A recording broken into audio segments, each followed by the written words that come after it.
please welcome Kirk Cetinic on the topic of resolving the rejection pain points. You decided, and you voted, and you've decided to see my talk. Some of you are thinking, this guy is amazing. I loved his pitch. I can't wait to hear what he shares. Some of you may be thinking, this is just another hackneyed inspirational talk that I'm going to forget in 10 seconds. For those of you who are thinking that, this is not a balloon of hot air. The reason is because I have the experience and I have proof. So please give me your ears and just sit back and relax, and let's get into rejection. How is rejection different from failure? I want you to think about that, because this is the point of the speech. Rejection can often feel personal. It can undermine your self-esteem. It can highlight gaps in your skills and capabilities, leading to a loss of confidence, doubt, and a stream of negativity. Perhaps your preparation wasn't strong enough. Maybe your communication wasn't engaging, or perhaps your skills weren't up to scratch. Other times, it can be completely outside your control. Each rejection is part of a bigger story. Without setbacks and the sting of disappointment, you wouldn't raise your potential and become a stronger and more resilient designer. We all have our own journey, and this journey is characterized by both failure and success. Failure is about the outcome after a considerable amount of time and effort has been expended. On the other hand, rejection is the result of an external response or opinion. It challenges not only your skills, but your dreams of becoming a great designer. You could invest all your time and energy and passion. You could invest all your time and energy into your creativity and passion as a UX designer and still face rejection. When considering rejection, it's easy to feel disheartened. But the truth is, you are worth more than your job title or your CV. In the face of rejection, take time to reflect on your path, reconnect with your passion, and ask yourself, what impact do I want to make? Through experience, I found that every setback is making you more self-aware and stronger as a designer. Rejection is not the end. It's actually encouragement to grow, stretch beyond your comfort zone, and to believe in your ability to adapt and thrive. Ensure you stay focused, you stay curious, be consistent, and most importantly, be compassionate to yourself and others. Understanding the reasons for your rejection can be challenging, but I believe by following feedback, you can increase your chances of reaching success. Here are some ways that you can gain clarity. Ask for feedback. I've learned that even brief or vague responses can still reveal valuable insight. Ensure you review your work to make sure your decisions are clearly communicated. Ensure you check for alignment between a role you're applying for and your skills. Rejection may mean a mismatch in skills or focus. Getting peer input can help uncover mistakes or areas that you've overlooked. And by tracking patterns, you can guide your growth and understand where you're going wrong. The process requires persistence, being humble, hard work, and keeping an open mind. Okay, let's pause and reflect. I want you to answer this question. How do you usually respond to rejection? Get out your phones and scan the QR code and answer the question. This is not a test, and I won't share the results with anyone else. And it's anonymous. Well, it looks like most of you either take it personally or you try to learn from it. Okay. Rejection isn't just an individual setback. What these responses are showing is that it's a collective experience. By understanding how you respond, you build strength of character and you can better support others, learn from it, and use the knowledge to improve your craft. Let me share a story about my own experience with rejection. I started as a graphic designer while studying at Swinburne University. Back then, people would describe me as curious, inquisitive, never afraid to ask questions, and perhaps a little bit annoying. I applied for many graphic design jobs, and I was constantly rejected.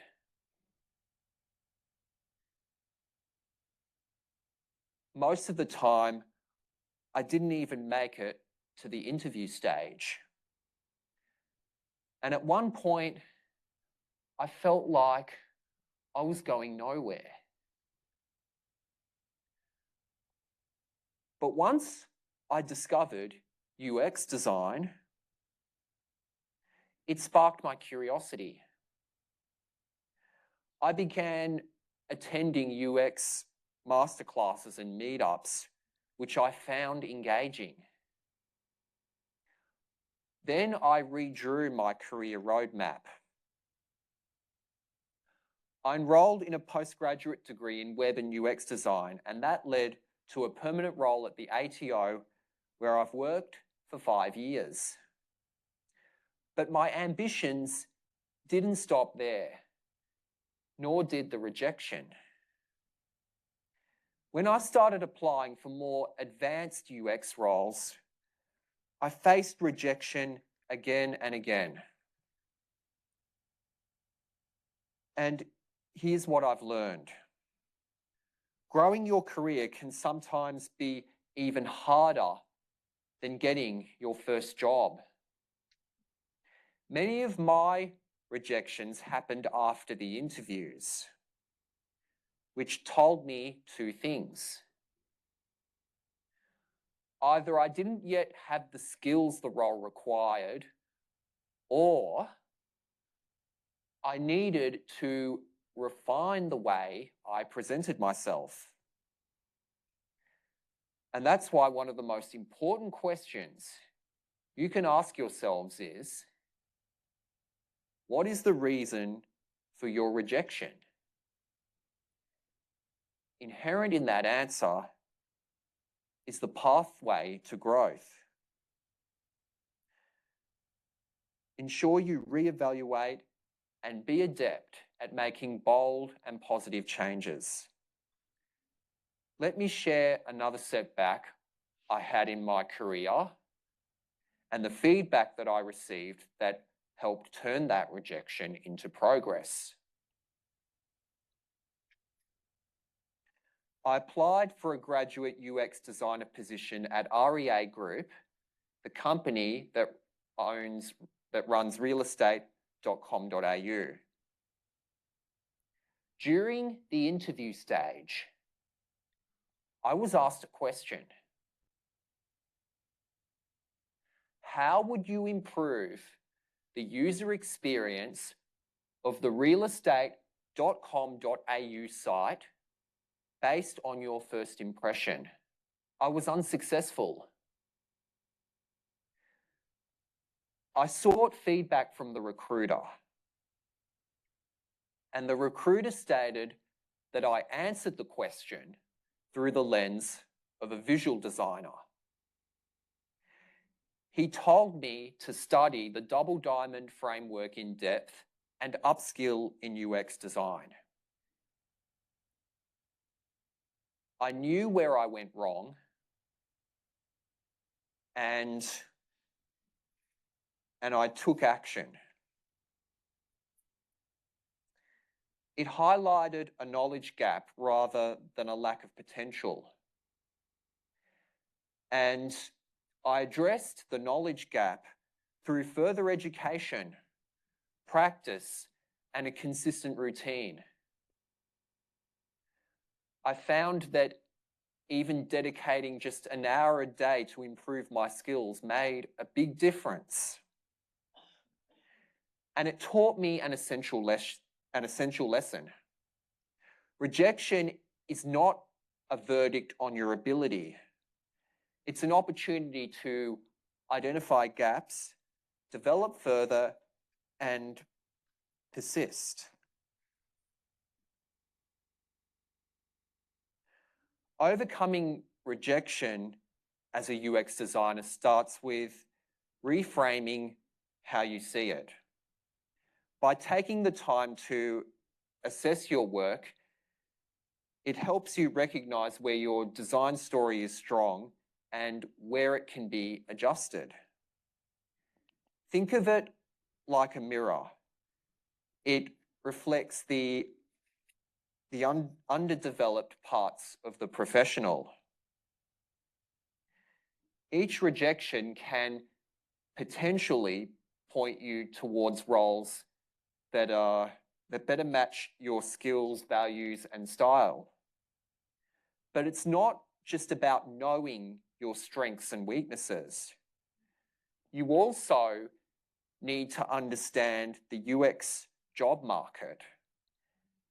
And you also need to understand the state of the market. And you also need to ask yourself, how are you going to make yourself stand out? The UX job market today is more competitive than ever. With the rise of boot camps, online courses, and career changes entering the field, there are now far more designers than available roles, especially at the junior and mid-level.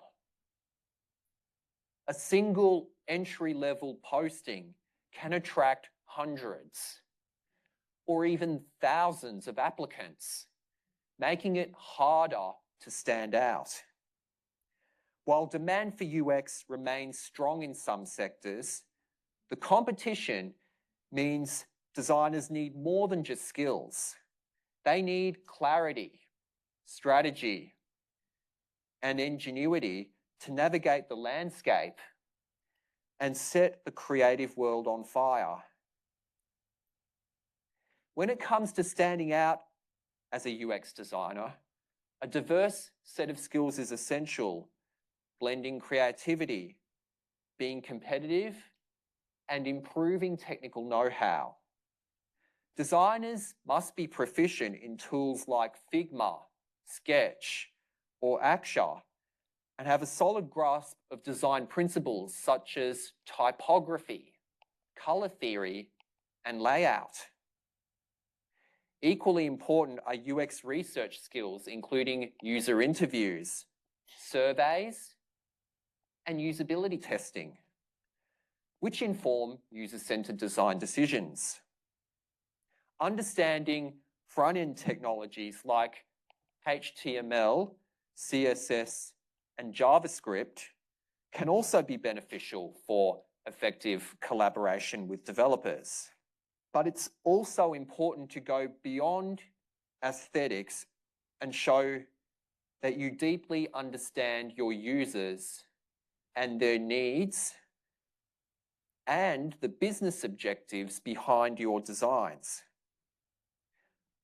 When you approach design this way, you create an output that truly resonates with the people you're designing for. You need to remember that the design is not for you, and it's not for your client either. It's for your audience. Always put yourself in their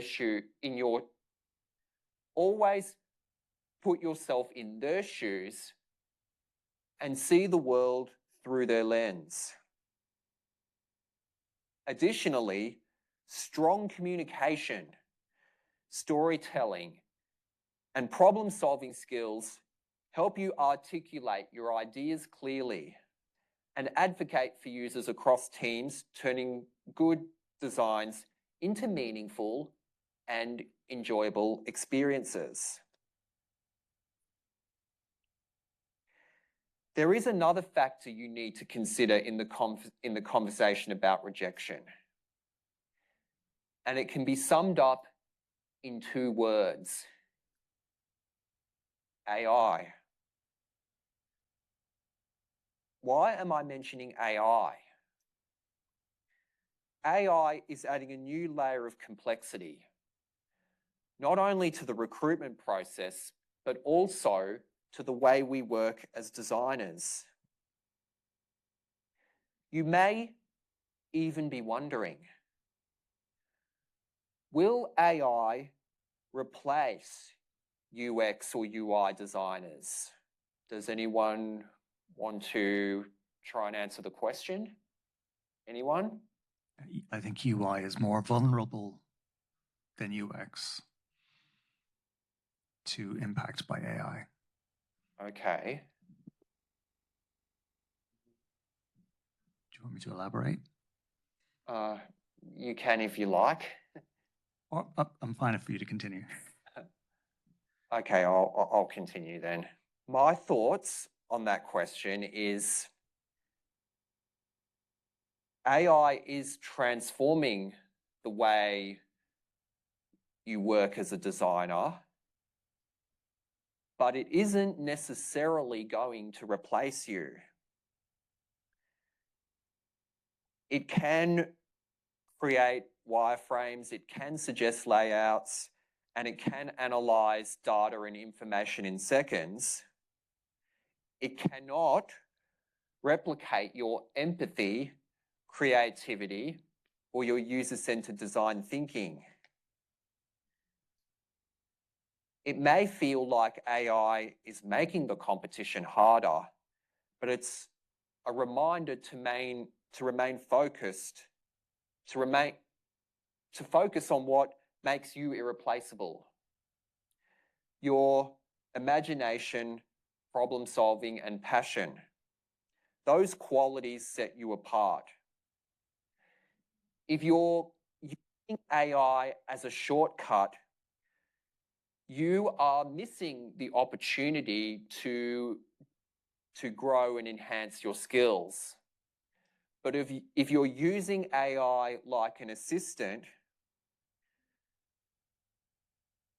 if you're using it as a way to handle all the repetitive work, freeing up time for you to focus on strategy and innovation, you become a stronger designer. AI can help you, but ultimately, it's your insights, abilities, and talent that will always drive meaningful design. And you also need to remember, you have the lived experience of life. AI does not. This is why human skills matter more than ever. Storytelling, inclusiveness, and face-to-face communication. These are the abilities that make your designs and users resonate. So, value them like a precious gift. At the same time, stay curious about emerging trends, including AI, while never shifting from the core principles of UX and UI. That balance is going to equip you, not just for today's challenges, but for the future of UX design. Speaking of skills, let's explore how our different skill levels as designers can influence the way we navigate our roles. There are several shapes like I, T, and X shapes, which describes how a designer's expertise is distributed across different areas. Understanding your current skill shape is essential for understanding rejection and where your skills and capabilities fit. An I-shaped designer is a specialist. Someone with deep expertise in one area or a specific area, but has limited knowledge outside of it. The advantage of being an I-shaped designer is that you're focusing on a field or something that you're truly passionate about, and you're dedicating all your time and energy into mastering and perfecting it. I-shaped designers can be seen as specialists or authorities in their fields, which can potentially lead to leadership or mentoring opportunities. Being I-shaped is all about focus and mastery. But in today's competitive UX landscape, understanding how your depth fits with broader skills can also help navigate rejection and career growth. T-shaped designers are among the most common and most sought after in the UX field. If you're T-shaped, you can combine deep expertise in one area and have a broad understanding of related disciplines, making you highly versatile and collaborative. T-shaped designers can especially be valuable in teams where communication, innovation, and cross-functional work are essential. Being T-shaped means you can shift focus based on project needs, making you valuable in dynamic environments. In agile or lean settings, your breadth helps bridge gaps between roles, facilitating smoother collaboration. As an X-shaped designer, you combine deep expertise across multiple disciplines, whether if it's interaction design, visual design, user research, front-end development, or perhaps product strategy. This rare mix makes you highly versatile and able to approach design challenges from many angles. Additionally, you have a strong foundation across many areas of design, allowing you to flex between roles and lead teams. You naturally collaborate across functions, bringing together designers, researchers, developers, and even product managers. And you connect the dots between design decisions, business goals, technology, and user needs. With a holistic focus, you shape not just tasks, but the entire product and experience. Being X-shaped can be rewarding, but it comes with challenges. You may juggle so many roles like research, design, strategy, and even coding that burnout becomes a risk. Stakeholders might expect you to do everything, which can create role ambiguity and pressure. While your versatility is valuable, it can sometimes limit how deeply you specialize or compete with experts in one area. And in team settings, your breadth of skills can unintentionally overshadow collaboration, making it harder to delegate and share ownership. Okay, I have another polling question for you. What shaped designer are you? Get out your phones and start voting. I'll give you 30 seconds. Okay, thank you for sharing your insights. Understanding your skill shape will influence your growth and chosen pathway as a designer. No skill shape is better or worse. It's just different. A T-shaped designer may be rejected if their breadth isn't deep enough for a discipline a role requires, or an I-shaped designer may be rejected for lacking breadth. You could even be rejected based on skill shape misalignment and not a lack of talent or capability. Thank you, everybody.